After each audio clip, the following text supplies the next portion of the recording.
자, 반갑습니다. 감성수학의 수강쌤이에요. 9월 6일, 오늘인가요?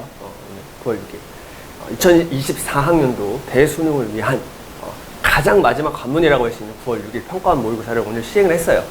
꼭 시험 보느라고 여러분들 고생했습니다. 이 영상을 보는 학생들은 아마 시험이 끝난 학생들이겠죠. 자, 다 같이 격려의 박수 그리고 칭찬의 박수를 좀 드릴게요. 아무튼 시험 보느라 고생했고 선생님이 지금 이 영상을 촬영하기 전에 잠깐 좀 기사를 좀 봤어요. 기사를 봤는데 정부에서 이제 킬러 문항을 배제한 모의고사다 해가지고 이제 출제를 했고 너무 어렵지 않았을 것입니다 라고 이야기를 하면서 이제 이 9월 시험에서 현역뿐만 아니라 재수생뿐만 아니라 대학을 졸업한 사람들 의대를 가고 싶은 그런 사람들이 있겠죠. 그런 사람들 전부 다 엄청나게 많이 시험을 봤다. 그랬다? 이렇게 기사가 나왔어요. 댓글에 뭐라고 나왔겠니? 이딴 물수능이라고 했겠죠, 사람들은. 이딴 물수능으로 어떻게 변별력을 갖추려고 하냐. 너네 나중에 최상위권으로 어떻게 변별력 갖추려고 해. 라는 이렇게 안 좋은 댓글들이 좀 많더라고요. 근데 선생님 생각은 좀 다른 것 같아요. 선생님 생각은 좀 달라요. 이게 물수능이라고 생각하는 사람들은 대부분 다 최상위권이겠죠, 여러분들. 최상위권이고, 최상위권은 시험이 쉽든 어렵든 항상 다 잘 보잖아요. 그쵸? 그러니까 그런 사람들이 내는 어떤 그 시험 난이도는 지금 영상을 시청하는 대부분의 학생들과는 조금 거리가 있다고 저는 생각을 해요. 그렇다고 여러분들이 못한다는 얘기는 아니야. 그러니까 최상위권 학생들은 지금 이 영상을 보는 것보다 그쵸? 자기 뭐 다 맞았고 했으니까 이제 뭐 다른 나머지 것들을 또 준비하고 그쵸? 자기가 가지고 있는 어떤 룰대로 공부를 할 건데 지금 이 영상을 시청하는 대부분의 학생들은 이 문제 어떻게 풀어야 되지? 좀 궁금한 마음에 이 영상을 봤거나 아니면 좀 궁금한 거야. 내가 지금 어느 정도의 위치에 있는지. 최상위권이라면 그런 위치를 신경 쓸 필요가 없잖아요. 그쵸? 그러니까 자신의 위치가 어느 정도인지도 좀 궁금하고 그쵸? 그리고 선생님들은 어떻게 풀지 좀 궁금한 학생들, 그런 학생들을 대상으로 지금 난이도를 평가해 본다면 그렇게 쉽지만은 않았다고 선생님이 생각을 해요. 왜냐하면 킬러 문항을 배제한다고 했지만 킬러 문항의 어떤 유형들이 아예 사라진 건 아니라고 생각을 합니다. 그 유형들이 그대로 번호가 바뀌면서 조금 난이도를 좀 낮춰서 그렇게 좀 세심하게 출제를 하지 않았나, 그런 모의고사가 되지 않았나. 그래서 킬러 문항이 없으니까 모든 문항들을 시도해 볼 수 있는, 내가 그 시험장 안에서 그냥 이 문제는 아예 못 풀어 하고 가만히 배째라고 앉아있는 그런 게 아니라 이거 좀 해볼 만한데? 라고 해서 그 시간, 그 1시간 40분이라는 그 긴 시간 동안에 최선을 다해서 문제를 도전할 수 있는 그런 상황을 만들어준 것 같아서 연습을 하기에는 너무나도 좋았던 모의고사지 않을까. 말 그대로 9월 평가원 모의고사라는 것은 연습을 할 수 있는 모의고사 나와야 되잖아요. 그래서 선생님은 좀 긍정적입니다. 긍정적이고, 그리고 쉬웠다고는 하지만 4점짜리 문항부터 까다로웠던 문항들이 좀 많았다고 생각을 해요. 물론 최상위권을 배제하고 이야기를 하는 겁니다. 그쵸? 좀 까다롭고 좀 내신형 문제들도 좀 몇 개 있었던 것 같고, 이렇게 난이도를 낮추다 보니까, 기존에 있었던 유형들의 난이도를 낮추다 보니까 일반적인 어떤 문제들을 이렇게 내신형 문제로 좀 낼 수밖에 없는 그런 구조들도 좀 보였던 것 같아요. 근데 그런 거는 조금 아쉽긴 하지만 그래도 전체적으로는 여러분들이 연습할 수 있는 아주 좋은 모의고사였다라고 생각을 합니다. 그래서 원래 보통 선생님이 22번 킬러 문항을 해설 강의를 하나 하는데 나머지 문항들은 이제 다른 선생님들이 또 진행을 하는데요. 이제 선생님이 고민을 하다가 일단 함수 추론을 하려고 했고, 함수 추론 중에서 13번이 좀 가장 좀 어렵지 않았을까 라는 생각을 가지고 13번을 준비를 해봤으니까요. 13번 해설 강의 한번 들어보시고 그리고 좀 더 이야기를 진행해 보겠습니다. 자, 그러면 13번 하면 문제 한번 보도록 하겠습니다. 일단은 함수 추론 문제를 선생님이 좀 이렇게 봤는데 13번이 그나마 제일 괜찮은 것 같아서 여러분한테 설명하기 가장 좋은 여러분들이 필요로 하는 문제인 것 같아서 선생님이 요거를 한번 설명을 한번 해보도록 하겠습니다. 자, 그러면은 일단 문제에서 fx라는 함수를 일단 줬단 말이야. 근데 0보다 작을 때랑 0보다 클 때로 이렇게 나눠서 지금 함수를 이야기해 줬고요. 일단 고마운 게 최고창이 플러스 마이너스 다 정해줬고요. 그쵸? 그 다음에 3차 함수라고 했으니까 일단 고마워. 그러면 이 문제를 보자마자 여러분들은 당연히 0이라고 기준을 잡은 다음에 왼쪽과 오른쪽을 각각 3차 함수로 설명을 해놨구나 라고 문제를 이해하면 되겠네요. 그쵸? 그 다음에 이제 0보다 작을 때는 최고차항이 마이너스인 3차 함수니까 뭐 대충 이렇게 그림 그려주시면 되고요. 그 다음에 0보다 클 때도 최고차항이 플러스인 3차 함수니까 이렇게 대충 그림을 그려주면 된단 말이야. 됐죠? 자, 그런 다음 문제 밑에 거를 더 읽어보니까 갑자기 어떤 구간에서는 감소하고 어떤 구간에서는 증가한다. 함수가 증가하냐 감소하냐를 물어보고 있네요. 그쵸? 그러면 당연히 여러분들은 그래프를 그리려고 노력을 해야 되고, 당연히 누굴 구하려고 노력해야 돼? 그렇지. 프라임이 0 되는 값들을 구하려고 노력을 한단 말이야. 그래서 여러분들이 프라임을 한번 구해본 거야. 각각 그냥 미분해보면 되죠. 미분을 해봤더니 얘가 마이너스 x의 제곱, 마이너스 2ax, 그 다음 마이너스 b. 이렇게 된 거야. 근데 일단 여기서부터 기분이 굉장히 안 좋았을 거예요. 왜? 이놈을 0이라고 놓고 방정식을 풀어야 되는데 a, b를 모르니까 일단 구할 수가 없다는 거야. 아, 그럼 선생님 저 알파, 베타라고 놓고 풀래요. 그것도 굉장히 좋은 방법입니다. 근데 지금 이것만 하는 게 아니라 누구도 같이 해야 돼. 그렇지?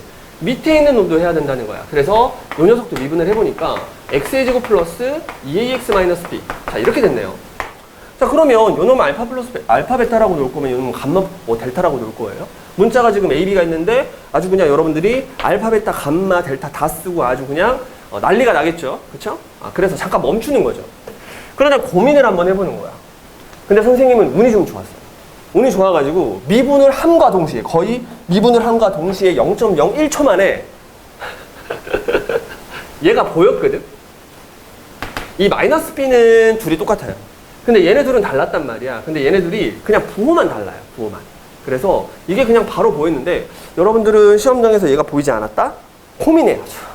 고민해서 얘가 보일 때까지 봤었어야 돼요. 사실은. 그냥 막연하게 알파 베타라고 놓고 풀었으면 완전 산으로 갔을 거야. 그래서 고등학교 1학년 때 배웠던 뭐 근해 분리라든가 이런 걸 막 쓰고 와 이거 진짜 어렵다 어려워 그랬을 수가 있습니다. 그래서 이 문제는 이걸 발견을 해내야 그래야지 답을 낼 수 있는 그런 문제였다고 선생님이 감히 생각해요. 그럼 선생님 얘네들이 부호가 다르다는 걸 알았는데 그 다음 어떻게 하나요? 자, 그러면 여러분들이 이 동그라미 친 이 두 놈만 그래프로 빠르게 그릴 수가 있거든요. 어떻게 그림을 그리냐면 일단 A가 양일 때와 음일 때로 나눠서 생각을 해야 돼요. 왜냐하면 요 놈을 0으로 만드는 값이 지금 0과 마이너스 2a란 말이야. 마찬가지로 요 놈도 0으로 만드는 값이 0과 마이너스 2a야. 그럼 a가 양수일 때인지 음수일 때인지를 알아야지 여러분들이 0의 위치가 여기 있고 마이너스 2a의 위치가 여기 있다. 이런 식으로 세팅을 할 수가 있겠죠. 마찬가지로 여기는 0의 위치가 어디 있고 오른쪽에 이제 0의 위치가 있고 이쪽에 이제 마이너스 2a의 위치가 있다. 이렇게 여러분들이 두 개로 나눠서 생각을 해야 되기 때문에 일단 a가 양수일 때 그리고 a가 음수일 때로 당연히 나눠서 생각을 해줘야 됩니다.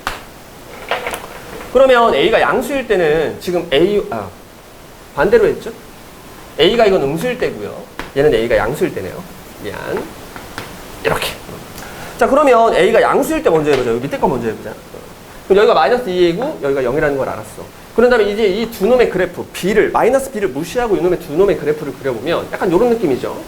X축이 있는데 여기에 마이너스 2A가 있고 여기에 0이 있는데 하나는 이렇게 생겼을 거고 하나는 이렇게 생겼다. 약간 이런 느낌이잖아요, 지금. 그쵸? 그럼 이제 여기다가 그대로 녹여서 그림을 그리시면 돼요. 지금 0보다 작은 쪽, 0보다 작은 쪽에서는 최고차항이 마이너스인 이차함수를 그리라고 했으니까 이 부분을 그려주면 됩니다. 그래서 여기다가 이렇게 그림을 그려주시면 되겠죠. 됐죠? 그 다음에 이제 0보다 큰 쪽에서는 최고차항이 플러스인 이차함수를 그리라고 했으니까 여기다가 여러분들이 이렇게 그림을 그려주시면 되겠네요. 여기까지 괜찮나요? 그럼 선생님이 그려놓은 이 그래프의 이름이 뭐야? 그렇지. F'이란 말이에요. F'. 선생님 미분해서 그림 그렸으니까 F'이죠.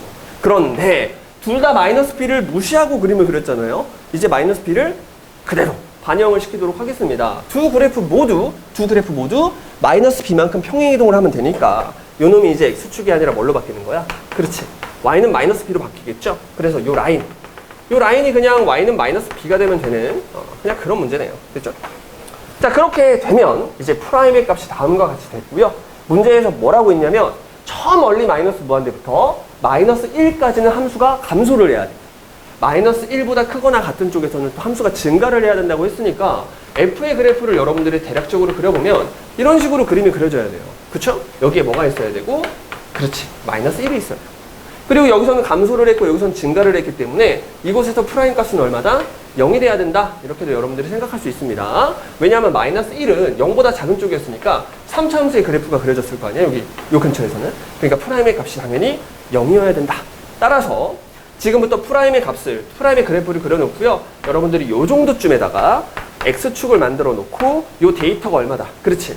마이너스 1이다. 요렇게 처리를 해주면 마이너스 1의 왼쪽에서는 프라임 값이 마이너스 1의 오른쪽에서는 프라임 값이 플러스가 되면서 문제에서 원하는 상황을 지금 그래프로 완벽하게 표현할 수가 있었습니다. 됐죠? 자, 이 뒤부터는 그냥 여러분들 계산해 주시면 됩니다. 계산 한번 해볼게요. 일단 마이너스 1을 집어넣은 함수값이 일단 0이 돼야 돼. 어떤? 프라임 값. 그러니까 난 지금 여기다가 누굴 그렸는지만 확인하면 되는데 0보다 작은 그래프는 얘였단 말이야. 그럼 마이너스 1을 여기다가 그대로 집어넣어주면 얘가 마이너스 1, 그 다음에 플러스 2a, 그 다음 마이너스 b. 이건 일단 0을 만족해야 돼. 그러면 예쁘게 정리하면 b라는 놈은 2a-1이라는 이런 깔끔한 1차 관계를 얻어낼 수가 있습니다. 됐죠? 그 다음에 여기가 지금 x축이 있다고 해서 여러분들 얘가 항상 마이너스 플러스가 되는 건 아니죠. 만약에 그래프가 이렇게 생겨서 여기가 마이너스 1이면 어떻게 할 거야? 그치? 그러면 마풀 함수가 증감증이 막 섞이겠죠. 그러니까 요 데이터가 0보다는 어디 있어야 된다? 위에 있어야 된다. 즉 마이너스 b가 잘 안 보입니다. 저리가 마이너스 b가 0보다 크거나 같아야 된다. 요거 한번 여러분들 확인을 한번 해주시면 되겠네요. 그렇죠? 얘가 이제 0보다 크거나 같다. 요것만 설명을 해주시면 여러분들 깔끔하게 공개식이 나올 것 같아요. 자, 그러면 이제 우리는 마이너스 b가 0보다 크거나 같다고 했으니까 b는 이번에 반대로 0보다 작거나 같겠죠. 그럼 이제 b가 얘였으니까 2a-1이 0보다 작거나 같다를 풀어주면 되는 거고 a의 범위는 2분의 1보다 작거나 같다라는 범위가 만들어져요. 근데 문제에서 0보다 클 때를 물어봤으니까 0보다 크다. 이러면 a의 범위가 나오죠. 됐나요? 그럼 이 상태에서 우리가 해야 될 건 뭐냐면 a 플러스 b의 최대값 구하라고 했으니까 a 플러스 b를 구해보자고. 근데 a 플러스 b라는 놈은 b가 얘니까 얘가 3a-1이 되겠네요. 그럼 요 놈의 범위를 구해달라는 그런 문제인 거야. 그래서 a의 범위가 0과 2분의 1 사이니까 3a의 범위는 여기가 이렇게 되고요. 그렇죠? 거기서 1을 그대로 빼주니까 마이너스 1보다는 크고요. a 플러스 b의 범위가 뭐보다는 작다. 그렇지. 2분의 1보다는 작거나 같다. 이렇게 깔끔하게 a가 양수일 때 a 플러스 b의 범위를 구했어요. 됐죠? 자, 이제 a가 음수일 때를 또 해보면 되겠습니다. 일단 되게 잘하고 있다는 느낌을 받고 있죠, 여러분들. 그러면 이쪽에 이제 그래프를 그릴 때는 0보다 작은 쪽에서는 아까 위로 볼록한 이차함수를 그려야 되니까 이런 식으로 그림이 그려지거든요. 그 다음에 이제 0보다 큰 쪽에서는 아래로 볼록한 이차함수의 그래프를 그리면 이렇게 똑같은 얘기입니다. 이렇게 그림을 그려주시면 되겠죠. 됐죠? 마찬가지로 x축의 위치가 어디에 있어야 되냐면 이 밑에 쪽에 있어야 돼요.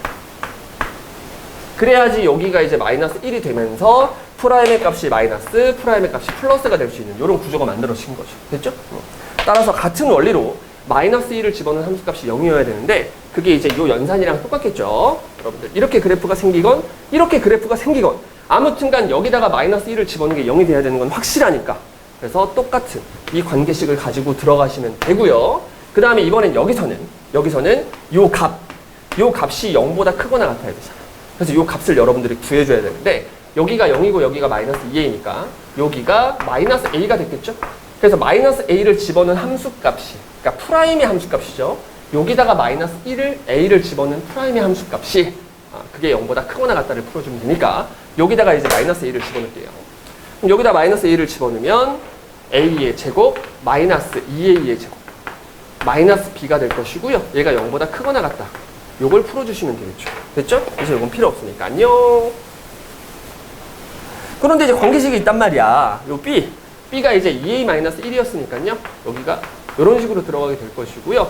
계산을 해주시면 마이너스 a제곱이 될 건데 나는 최고창이 마이너스인 게 너무 싫으니까 다 넘겨버리면 a의 제곱 플러스 2a-1은 0보다 작거나 같다. 라는 아주 깔끔한 2차 부동식이 만들어집니다. 그럼 얘 같은 경우는 여러분들 인수분해가 안 되잖아요. 그러니까 어쩔 수 없이 근해 공식을 써서 지금부터 a의 범위를 구하면 되겠죠. 그럼 너도 안녕. 그럼 근해 공식을 한번 써볼까요? 마이너스 1 플러스 마이너스 루트 이거 제곱에서 여기 이렇게 되네요. 그러면 a의 범위는 마이너스 1 마이너스 루트 2보다는 크거나 같고 마이너스 1 플러스 루트 2보다는 작거나 같다 이렇게 될 텐데 문제에서 이제 a가 0보다 작은 상태를 풀고 있었으니까 이 부분이 아예 그냥 0보다 작다로 이렇게 바뀌겠죠. 그럼 이제 a의 범위까지 깔끔하게 구했으니까 우리가 또 이제 a 플러스 b의 범위를 또 구해야겠죠. 그럼 a 플러스 b는 3a-1이니까 여기서 3a-1의 범위를 구할 거예요. 그러면 일단 3a의 범위를 구하면 마이너스 3 마이너스 3 루트 2 그놈보다 크거나 같고 0보다 작다가 될 것이고요. 거기서 마이너스 1 그대로 빼주면 얘가 얼마? 마이너스 1이 될 것이고 얘는 얼마? 마이너스 4가 되겠네요. 이렇게. 그래서 결국은 여러분들이 a 플러스 b라는 놈의 범위를 또 하나 구해놨다.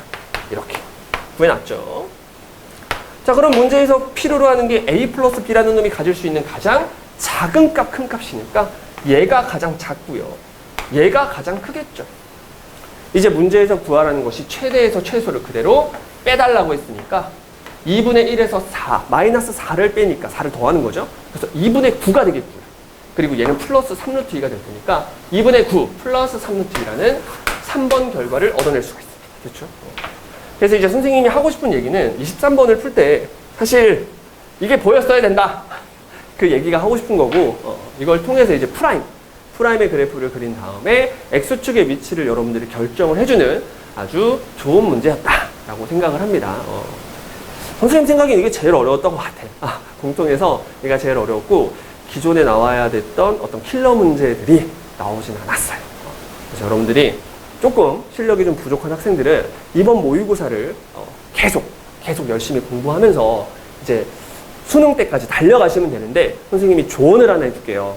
지금 이 영상을 본 학생들은 어쩔 수 없이 13번 풀이를 봤지만 만약에 여러분들이 아직 해결하지 못한 문제들이 있다면 당장 해설을 보는 걸 그만하세요. 여러분들이 한 번 더 도전해봐요. 오늘 이제 저녁 시간에 여러분들 아까 전에 못 풀었던 시험 때 실제로 못 풀었던 문제들을 다시 한번 도전을 해보세요. 근데 안 풀리면 어떻게 해요, 선생님? 그럼 내일 푸세요, 내일. 내일 풀었는데 또 안 풀리면 그 다음날 풀어. 그래서 이번 주는 여러분들이 평가원 모의고사를 스스로의 힘으로 풀어내는 연습을 하는 그런 아주 좋은 시간이 돼야만 해요. 아시겠죠? 그래서 여러분들 그냥 모른다고 그냥 해설 보고 답지 보고 그냥 이렇게 하는구나 이러지 마시고 이번 9월 평가원이 여러분한테 주는 메시지, 그런 메시지는 사실 중요하지 않다고 생각해. 나는 무슨 메시지가 있어. 그쵸? 그런데 시험 문제들은 굉장히 좋을 거란 말이야. 물론 안 좋은 문제들도 있었어요. 문제들이 좋을 거란 말이에요. 그래서 그 좋은 문제를 이렇게 해설 강의를 보고 그냥 그렇구나 이러기엔 너무 아깝다는 거지, 선생님 생각에는. 그래서 여러분들이 지금 이 문제는 어쩔 수 없이 봤지만 다른 문제들은 지금 당장 여러분 영상 끄고 한번 시도해보세요. 그리고 안 되면 내일 하세요. 아시겠죠? 이번 주 내내 다른 과목 마찬가지입니다. 평가원, 9월 평가원을 완벽하게 여러분들이 스스로의 힘으로 풀어보세요. 수능 때까지 여러분들 최선을 다하시고 이 문제 말고 다른 문항들의 해설은 또 다른 선생님들이 또 여러분한테 다가가도록 하겠습니다. 여러분 9월 평가원 보느라고 고생했어요.